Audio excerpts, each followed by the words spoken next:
Assalamualaikum warahmatullahi wabarakatuh.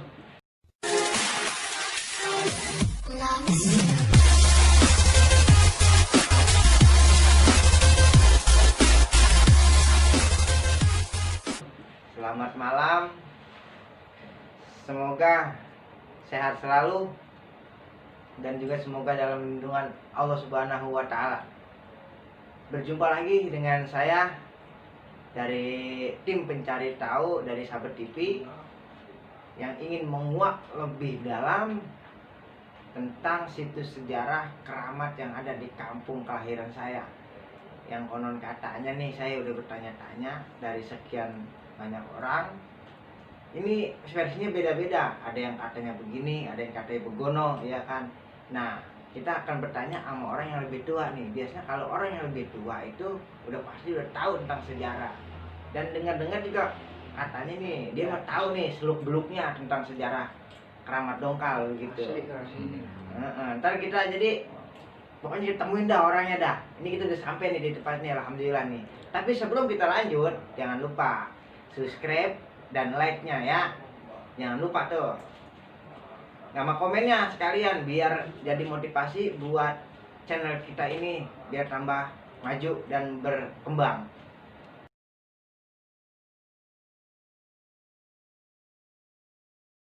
Nah, nih orangnya udah keluar nih. Ya. Assalamualaikum, Be. Dalam. Sehat, Be? Alhamdulillah. Ada apa dong kemarin?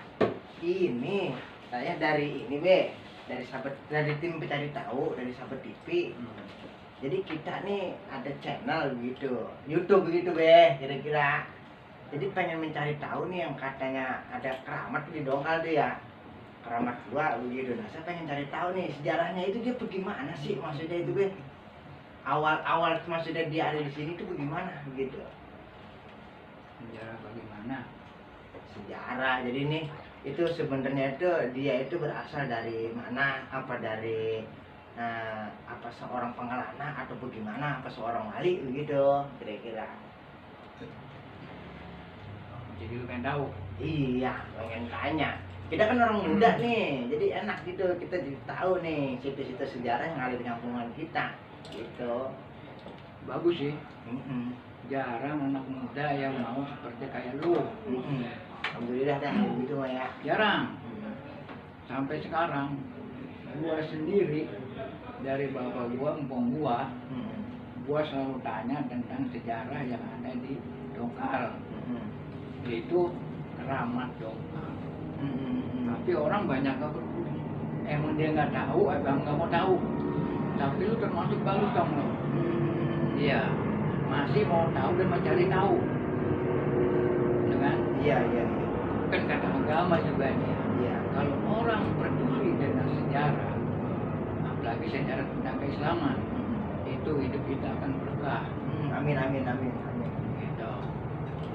Iya. Sama aja kan lu mau mencari tahu tentang nasab siapa dia. Iya. Sedangkan kita sendiri kayak lu nih seumpama. Lu tahu nasab lu sampai 7 turunan lu. Insya Allah hidup kita akan berkah. Ya? Iya, Be. Iya. Itu kata guru saya dulu seperti itu. Jadi lu cuma pengen tahu doang ini mah. Iya, soalnya kan kita nanya-nanya nih, Be. Ya kan ke beberapa orang lah, ya yang kayak dia yang ada di dongkal begitu. Ini versinya beda-beda, Be. Ada yang bilang katanya begono, ada yang bilang katanya begini begitu kan. Nah, mungkin Babe kan lebih tua nih, yang mungkin tahu lah, lebih tahu dan lebih paham begitu. Makanya kita pengen tanya-tanya begitu. Jangan lebih tua apa? Banyak umurnya. Nah, banyak umurnya dah begitu kira-kira ya. Itu makanya kurang enak amat. Gitu kan? Begitu. Jadi ya. awal bagaimana tuh, Bang? Maksudnya dia ini bisa dikeramatkan itu awal mulanya bagaimana begitu? Begini. Ini yang gua tahu dan yang gua dapet, ya kan? Juga dari cerita yang lebih tua. Dan juga dari sumber-sumber lain yang pernah gua cari. Cuma yang gua dapet nih ya. Kan kata lo tadi versi banyak. Versi banyak. Apa gua omongin nih sekarang? Lah boleh, emang itu kita pengen tahu. Justru mari kayak gitu nih. Begini. Maaf aja ini mah ya. Iya, boleh. Namanya Dimaafin. namanya keramat. Kita nggak boleh sembarangan. Ya kan? Yang namanya gaib nggak boleh sembarangan. Benar. Dia pasti tahu dan mendengar. Mudah-mudahan sih kita ini benar. Amin. Ya karena saya juga mendapat dari beberapa sumber, ya kan? Dan juga dari orang tua dulu saya dulu. Iya. Jadi begini, ini kisahnya. Ini saya dapat ya. Dia ini orang Cina, dari negeri Cina. Dari negeri Cina begitu. Iya. Dari kerajaan dinasti Ming di Tiongkok. Tahun berapa itu? Gue juga udah tahu. Wah, dulu kita juga udah tahu. Kita baca kemarin. Itu. Dulu konon nih katanya ya. Katanya. Ya. Kita malah lagi cerita nih ya. Syarif Hidayatullah Menjati pernah ke Cina. Ya. Ini entah apa dah. Dia dari sana. Nah, dia lagi liwat, ada orang jatuh, kakinya keseleo. Sama dia cuma diusap, Sembuh tuh. Aromanya begitu ya. Aromanya. Karena wali dia mah. Wali dia mah. Kalau kita malah belum tentu. Kita mah umat. Kita mau umat ya. Terus berlanjut di sana. Nah, tiba-tiba itu ada seorang dari Tiongkok ngelihat nih. Itu kaki tangannya raja ada gitu. Ada orang katanya bagus. Berarti dia ngalahin kita dong, tabib-tabib di Cina nih. Dipanggil lah Syarif ke istana. Gitu, ya kan? Begitu di istana, duduklah Syarif. Ya kan? Menghadap kerajaan. Kaisar. Ya kan? Di situ ada 2 putri. Cewek anaknya raja. Iya, putri sama cewek. Iya, benar ya tahu. Iya, kalau putri cewek pasti. Jadi Syarif ini ya selalu dikibulin lah gitu sama raja ini. Atas dorongan dari pakai tangan dia ini, tabib-tabib ini, kan? Bulu balang dia dah gitu ya. Jadi satu hamil, yang satu enggak, cuma dikasih bokor. Bokor mie ayam tuh. Bokor mie ayam. Ini, nah itu dibungkus. Iya. Ya kan? Pura-pura bunting dari dia. Nah, pura bunting. Dia pengen tahu kalau emang kamu ini sakti, ya kan? Agama kamu ini bagus, kata raja. Kamu tebak mana yang hamil? Dia mau wali kan? Iya. Dia tunjuk yang bokor. Ini si bokor nih. Ini. Udah. Saya permisi, saya mau pulang. Gitu doang. Iya. Pergi dia. Itu dia ketawa semua kan, ketawa. Wah, ini. Rasa ini menang dia, ya kan? Tiba-tiba dipegang, ambil beneran. Budi beneran. Beneran itu ambil, itu anak kehendak Allah lah mungkin dia. Nah, dia ambil beneran. Nah, sedangkan yang hamil itu malah nggak hamil. Yang hamil beneran malah Iya, pindah itu begitu ya. Dua ya, kakaknya sama adiknya. Yang adiknya ini yang pokoknya namanya Om Tinio. Ya kan, anak putri itu nih, anak raja itu. Begitu saya udah pergi, dia hamil, kan bingung. Takutnya aib kan, raja. Dia nangis nggak keluar. Ini pengen disusul nih Syarif nih, sama si Om Tinio ini. Malu dong dia, ya kan? Kalau nggak bisa sih emang nggak ada apanya ya. Iya, dia kena ditunjuk aja jadi dong. Nah, raja juga merasa malu, nggak enak. Berbulan-bulan dia terus nggak enak. Nah, lama-lama dia punya inisiatif nih, raja nih, si Tiongkok ini, dinasti Ming ini. Oke, kamu susul ke Indonesia, Cirebon, ya kan, Banda itu kan? Oh, Cirebon. Nah, itu menurut cerita itu sejarahnya begini. Dikirim itu kalau nggak salah 40 kapal. Wah, Kan anak putri kan? banyak ya. Ya anak putri kan ya. 40 kapal berangkat ke Indonesia dengan 4 dia punya apa namanya? Apa sih? Ketua-ketua itu Panglima. Panglima, ya Panglima kan. 4 orang ini Panglima. Dikirimlah ke Indonesia. Itu bawa banyak tuh, bawa Gucci, termasuk bawa batu biau katanya kan. Nah itu datang ke Indonesia menyusul Sehari. Nah itu pun berbulan-bulan itu nyebrang laut tuh. Itu nggak ke Cirebon semua. Ada di Kalimantan mentok. Mencar-mencar tuh. Iya, udah sampai sini aja kapal. Ada yang sampai ke Palembang, ada yang ke Sulawesi, ada yang ke Jawa gitu kan. Nah yang masih setia masih Om Tin terus. Tinggal 2 kapal, 2 Panglima. Ya kan, menurut kisah Panglima itu 2, yaitu dari Cina nih, Li Guanli sama Li Guancang. Panglima nih. Dia mungkin ada abang kali bukan? Enggak, bukan. Namanya rada-rada repet-repet dikit gitu soalnya. Iya, Li Guanli, Li Guancang. Ini Cina ada Li-nya dia Bang. Oh begitu ya. Iya, berdua nih. Sampai, nah kalau yang di Indramayu di Jawa itu Li Guancang. Indramayu. Li Guanli sampailah mengantar Tin sampai ke daerah Kuningan. Sampailah ke Cirebon.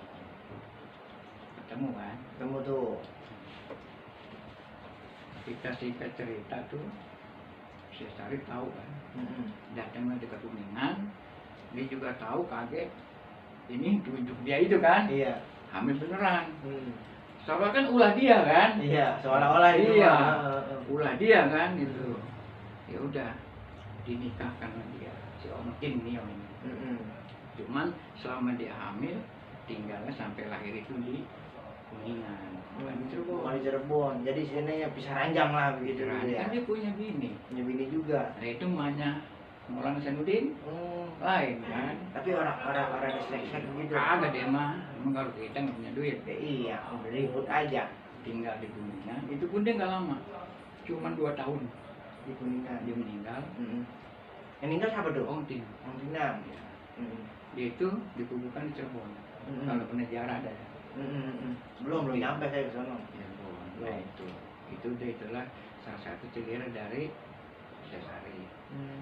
Anaknya itu lahir, kita bingung, bin apa nih? Elok bin Bokor. Ya, nggak mungkin ya. Nah. Awal dari Bokor, Makanya bin Adam lah gitu bin ya. Adam. Tinggal di Kuningan. Konon sejarah emang versi macam-macam.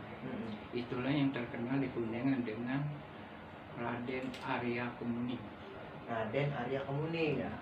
Padahal tuh kalau di sejarah Kuningan itu dia itu anaknya Bupati Kuningan. Padahal bukan, dia mungut. Ya kan ini bingung ini anak ini beda, makanya dia nggak boleh ke Cirebon, tetap di Kuningan. Jadi diangkatlah tuh dia tuh bocah tuh Ya, sama Bupati Kuningan. Pokoknya sampai dewasa tetap kan belajar Islam, nah baru dia ke Cirebon. Nyusul Sampai bapaknya. emaknya meninggal di Cirebon dah terus sampai dewasa di Gembleng. Nah dia disuruh nemuin saudaranya, yaitu Maulana Hasanuddin Banten.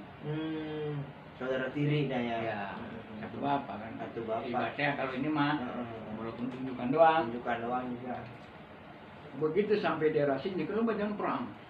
Dengan perang tuh. Udah perang kan kita, perang darah, perang Belanda juga. Nah dia mentoklah di daerah Cisadane sini. Cisadane. Itu lebih jelasnya di Lengkong Ulama Pabedangan. Lengkong Kulon. Lengkong Kulon. Dia mendirikan gubuk di situ. Hasanuddin juga tahu, kata dia udah mau ke sana. Karena pada saat itu saya juga lagi perang menghadapi kerajaan Pucuk Umun. Baduy sekarang. Oh iya. Kan? Tuh. Nah dia pusatnya di ini Tiga Raksa. Iya, pusat itu kerajaan Pucuk Umun itu. Hasanuddin itu lagi sedang Gencar-gencarkan jadi dibiarin di sini. Nah dia pun datang ke Lengkong itu diantar dengan pangeran tadi, Li Guanli itu. Li Guanli itu udah digembleng Islam sama Kanjeng Sunan. Jadi dia sampai ke Lengkong itu diantar dengan Li Guanli. Pangeran. Tapi si Li Guanli ini masih ada ya, masih hidup juga. Justru itu kon udah nggak ada sekarang. Sekarang apa? Pada masa itu karena dia di Lengkong, Li Guanli keluar. Tetap kepada Islam. Nah itu maaf aja, dia itulah salah satu Li Guanli ini. Itu dong. Oh, jadi sejarahnya begitu. Tapi dia masuk ke Islam. Islam di Cirebon udah digembleng. Udah di Islamin Iya, ya, udah mualaf. Itulah konon katanya dia itu Li Guanli itu. Gitu. Islam sampai dia keluarga di sini. Iya. Padahal kalau saya perhatiin emang rombongan mereka pada sipit bang. Karena begini, ada yang sipit. Iya, termasuk saya juga sipit Sipit bangun tidur, ada. Iya. Tapi nggak semua Cina sini turunan dia. Belum tentu. Kecuali yang ketahuan ciri-ciri yang Islamnya kuat. Sampai sekarang deh. Nah, Iya, jadi istilahnya, jadi dia mah nih duit lokal ini panglima dari Cina. Yang 5 dari Cina. Makanya kan kalau saya perhatiin itu dari orang-orang dulu, dia Cina, bener kan Pak Ji? Benar. Dia kalau hari Sabtu Cirebon. Nah dulu nih kalau saya kecil. Karena sekarang begitu saya gali mencari tahu ada kesamaan. Kan? Pernah saya datang ke teman saya, ya emang itu konon katanya itu turunan dari Sunan Muria. Kan dari orangnya dulu. Nah sekarang dia orangnya dari kecil tuh udah bisa ini man. Ngeliat ya alam gaib. Apa di indigo kalau zaman sekarang mah ya. Indigo lah kita kenal. Pernah saya ajak ke sini, dia kaget. Kok ini Cina kan, panglima, keren, gagah perkasa. Gagal orangnya ya. Kayak saya begitu. Ya nggak apa-apa. Tapi siapa nggak nyuruhan kan? Iya enggak. Nah itulah, istilah itu yang saya tahu seperti itu. Jadi jadinya sejarahnya itu dia itu seorang panglima dari Cina yang apa namanya nganterin si Raden Putri dari Cina ya kemari. Jadi larinya dia itu istilahnya pejuang Islam juga lah ya. Itu seorang pahlawan. Anak dia tadi yang di Lempong namanya Abi Al-Husaini. Ya, itu Abi Al-Husaini dia punya anak Abu Said, ya kan? Terus ke bawah Abi Harudin, ya kan? Terus Syekh Solhan, terus sampai Darda tuh. Di Darda itu bapaknya Ki Mustaqim lah di Lempong.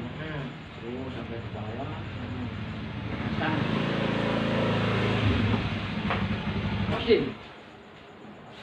Kosim, Ki Hasan, Ki Mutar, baru syukur.